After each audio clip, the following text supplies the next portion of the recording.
नमस्कार साथियों, स्वागत है आप सभी का। आप सभी को जिस चीज़ का इंतज़ार काफ़ी लंबे समय से था वो दिन आज आ चुका है। आपको बता दें कि भाई माध्यमिक शिक्षा बोर्ड राजस्थान अजमेर ने जो है वो बोर्ड परीक्षा 2023 के लिए जो पाठ्यक्रम है वो जारी कर दिया है। बहुत ही महत्वपूर्ण सूचना आप लोगों के लिए आज लेकर आए हैं। वो ये सूचना ये रहेगी कि संपूर्ण जो विषय हैं उन सब का पाठ्यक्रम माध्यमिक शिक्षा बोर्ड राजस्थान अजमेर ने जारी कर दिया है। अब आपको क्या पढ़ना है, किस तरह से पढ़ना है, किस तरह से आपको तैयारी करनी है, उन सब की संपूर्ण जानकारी आपको यहाँ पर दी जाएगी। किस प्रकार तैयारी करनी है, क्या क्या आएगा, कितने नंबर आपके स्कूल से मिलेंगे, किस प्रकार वो नंबर मिलेंगे, उन सब की चर्चा आज यहाँ पर की जाएगी। अपन सबसे पहले जो है वो बात करेंगे कक्षा 12वीं को लेके, और अनिवार्य हिंदी की हम सबसे पहले बात करने वाले हैं। विषय कोड इसका 01 रहेगा। जब भी आपका बोर्ड परीक्षा फॉर्म भरा जाता है तो उसमें ये जो विषय कोड है वो अवश्य दिया हुआ होता है। तो देखिएगा, हम यहाँ से शुरुआत करते हैं कि आपकी परीक्षा जो है वो 3.25 घंटे की रहेगी। कोरोना काल में पिछले सेशन में ये 2 घंटे और 45 मिनट की कर दी गई थी, लेकिन फिर से ये जो है 3 घंटे और 15 मिनट की कर दी गई है, यानी 3.25 घंटे का टाइम आपको प्रश्न पत्र को करने के लिए दिया जाएगा। और प्रश्न पत्र के लिए जो अंक निर्धारित किए गए हैं वो 80 नंबर का यह पेपर रहने वाला है। हमेशा की तरह 80 नंबर का ही होगा। सत्रांक की मैं बात करूं तो यहाँ पर 20 नंबर के आपको सत्रांक दिए जाएंगे। इन सत्रांकों का विभाजन किस प्रकार होगा वो मैं यहाँ पर आपको करके बता देता हूँ। स्थानीय स्तर पर आपको जो है स्कूल द्वारा जो है वो नंबर दिए जाएंगे 10। स्थानीय स्तर पर सत्रांकों में 10 नंबर आपको मिलेंगे। आगे मैं बात करूँ तो प्रोजेक्ट के रूप में देखिएगा, प्रोजेक्ट के रूप में आपको नंबर मिलेंगे 5। कितने मिलेंगे? 5 नंबर मिलेंगे। और यहाँ पर मैं बात करूँ तो देखिएगा, आपकी जो उपस्थिति है, उपस्थिति जो है उसमें आपको नंबर मिलेंगे 3। और इसके अलावा मैं बात करूँ तो आपका जो स्कूल में जो व्यवहार रहता है, व्यवहार के आपको नंबर मिलेंगे 2। यानी कुल मिला के बात की जाए तो स्थानीय स्तर पर आपको जो 10 नंबर दिए जाएंगे सत्रांकों में से। प्रोजेक्ट आपसे जो करवाया जाएगा वो 5 नंबर का होगा। उसमें उपस्थिति रहेगी वो 3 नंबर की रहेगी, और आपका जो स्कूल के प्रति जो व्यवहार है वो रहेगा 2 नंबर का। ठीक है, इस प्रकार आपके 20 नंबर जो है सत्रांक के रहेंगे जो स्कूल स्तर पर दिए जाएंगे। यानी कुल मिला के मैं बात करूँ तो 100 नंबर का अपना पेपर होने वाला है। अब देखिएगा, हिंदी में अपने 100 नंबर का पेपर है तो उसमें अपठित का जो बोध होगा, यानी जो आपका कभी नहीं पढ़ा हुआ, वो आपके 12 नंबर का मैटर आएगा। 6 नंबर का दोनों रहेगा। रचनात्मक लेखन की मैं बात करूं, जैसे निबंध है, पत्र है, वो रहेगा आपके 16 नंबर का। व्यवहारिक व्याकरण जो रहेगी वो रहेगी आपके 8 नंबर की। और 2 पुस्तकें आपके वर्तमान में चल रही हैं, आरोह भाग 2 और वितान भाग 2। तो आरोह भाग 2 जो आपके गद्य और पद्य दोनों भागों में है वो आपके 32 नंबर की रहेगी। पिछले साल भी ऐसे ही था।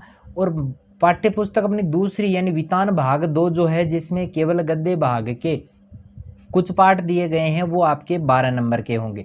अब देखिएगा आगे बात करें खंडों में, अलग अलग अपने जो है वो डिवाइड ये रहता है। तो खंड 1 जो है उसमें अपने अपठित गद्यांश और पद्यांश आएगा। अब यहाँ पर इंपॉर्टेंट बात यह कि अपठित गद्यांश जो है उसमें अति लघुतरात्मक प्रश्न आएंगे, छोटे वाले क्वेश्चन आएंगे, 6 नंबरों के ये प्रश्न होंगे। और अपठित पद्यांश जो है उसमें भी अपने अति लघुतरात्मक प्रश्न आएंगे, 6 अंक इसमें से भी आएंगे। मैं फिर से बता दूं कि ये ब्लूप्रिंट नहीं है, सिर्फ माध्यमिक शिक्षा बोर्ड द्वारा जो सिलेबस जारी किया गया है वही आपको यहाँ पर दिखाया जा रहा है।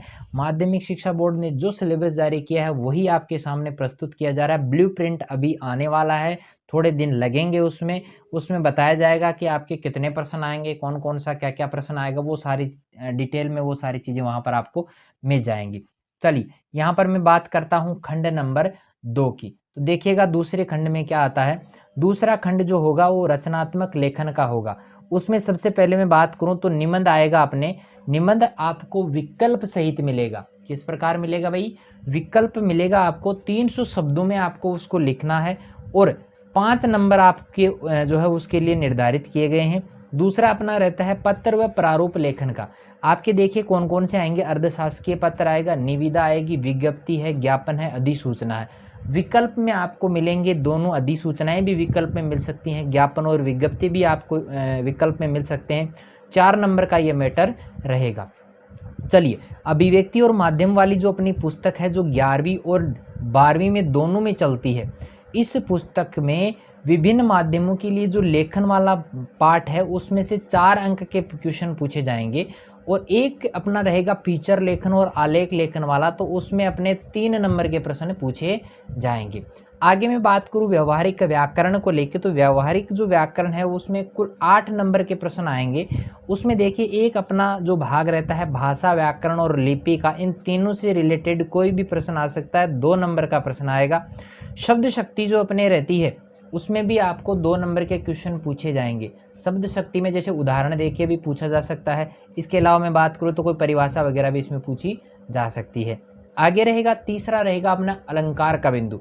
अलंकार में अपने देखिए कुछ अलंकार यहाँ पर दिए गए हैं, इसके अलावा कुछ नहीं आएगा। अनुप्रास है, लाटा अनुप्रास है, श्लेष अलंकार है, यमक है और पुनरुक्ति है।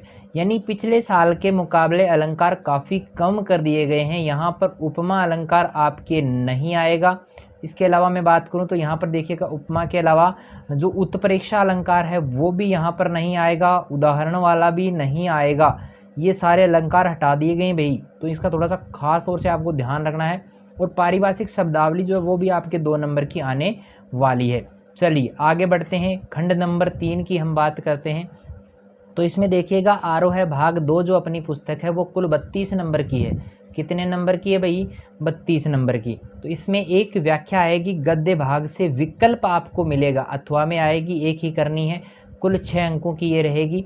और दूसरी व्याख्या जो होगी वो पद्य भाग से होगी, विकल्प इसमें भी आपको दिया जाएगा और कुल 6 अंकों का इसमें ये रहेगा। ठीक है।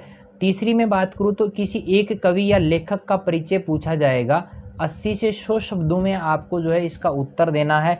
अथवा में आएगा, एक गद्य खंड से आएगा, एक पद्य खंड से आएगा और एक गद्य खंड से आएगा। कुल 4 नंबर का ये लेखक परिचय अपना रहने वाला है। आगे देखिएगा प्रश्नोत्तरों की मैं बात करूँ तो गद्य भाग से आपको निबंधात्मक और लघुत्तरात्मक प्रश्न पूछे जाएंगे, 8 अंकों के प्रश्न होंगे। वैसा का वैसा ही पूछा जाएगा पद्य भाग से, 8 नंबर के यहाँ भी रहेंगे। आगे देखिएगा खंड नंबर 4 है, तो इसमें अपनी पुस्तक जो रहेगी वितान भाग 2 रहेगी।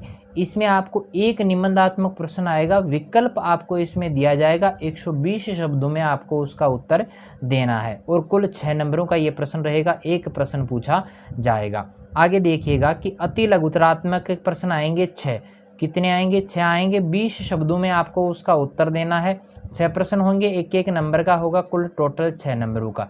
यानी इसमें आपको सिर्फ निबंधात्मक प्रश्न और सिर्फ छोटे वाले क्वेश्चन जो है वो याद करने हैं। अब आरोह भाग जो है उसमें आपको सह प्रसंग व्याख्याएं जो है वो भी याद करनी है। इसके अलावा कवि परिचय आपके इसमें से आएगा और निबंधात्मक और लघुत्तरात्मक प्रश्न इसमें से पूछे जाएंगे। तो इस तरह से आपको इसकी तैयारी करनी है। 3 पुस्तकें हमारे काम में आ रही हैं, आरोह भाग 2, वितान भाग 2 और अभिव्यक्ति एवं माध्यम। अब पढ़ना क्या है यहाँ पे, इनमें तो मैंने बता दिया कि क्या पढ़ना है। इसमें निबंधात्मक और अति लघुत्तरात्मक प्रश्न जो भी बनते हैं वो सारे याद करने, इसका कवि परिचय याद नहीं करना है। यानी वितान वाली पुस्तक जो है उसमें आपको कवि परिचय नहीं आएगा, तो इसका कवि परिचय कोई महत्व नहीं रखता है। आगे मैं बात करूँ थोड़ी सी व्याकरण को लेकर भी मैं बात करूँ तो यहाँ पर व्यवहारिक व्याकरण का सभी बिंदु जो हैं, 4 बिंदु हैं, चारों अपने लिए मोस्ट इंपॉर्टेंट हैं। बढ़िया से आपको इनको तैयार करना है। अपने यूट्यूब चैनल पर भी इसको जो है बढ़िया से तैयार करवा दिया जाएगा। फिर अपने अभिव्यक्ति और माध्यम वाली जो पुस्तक है उसमें 2 पार्ट हैं अपने। कितने हैं भाई? 2 पार्ट हैं, दोनों इंपॉर्टेंट हैं। तो ये दोनों मैं यहाँ पर आपको करवा दूंगा, नोट्स के साथ में करवा देंगे। फिर रचनात्मक लेखन में 9 नंबर का ये मैटर रहता है जिसमें निबंध और पत्र दोनों आ जाते हैं। ठीक है। अपठित का भाई कुछ करना है नहीं, तो इसमें तो सिर्फ आपको एक्सरसाइज करनी है। जो अपठित वाले जो दिए हुए होते हैं उनको बार बार आप रिपीट करें। अब की बार ये ठीक है कि इसमें शायद एबेसिडे वाले क्वेश्चन भी पूछे जा सकते हैं, छोटे वाले क्वेश्चन भी पूछे जा सकते हैं। तो ये थोड़ा सा इसका कन्फ्यूजन वाली स्थिति यहाँ पर रहेगी, तो ये जल्द ही जो है वो क्लियर हो जाएगा। ठीक है। मेरे ख्याल से पूरा का पूरा सिलेबस आपके समझ में आया होगा। फिर भी मान लो कोई समस्या है तो बेझिझक आप कमेंट कीजिएगा, उसका जवाब आपको तुरंत मिल जाएगा। और मैंने नीचे अपने टेलीग्राम चैनल का लिंक दे रखा है, वहाँ से जाके आप जो है 3 या 4 दिन बाद में संपूर्ण जो सिलेबस है वहाँ पर आपको उपलब्ध करवा दिया जाएगा। तो मिलते हैं एक नई वीडियो के साथ में, तब तक के लिए धन्यवाद।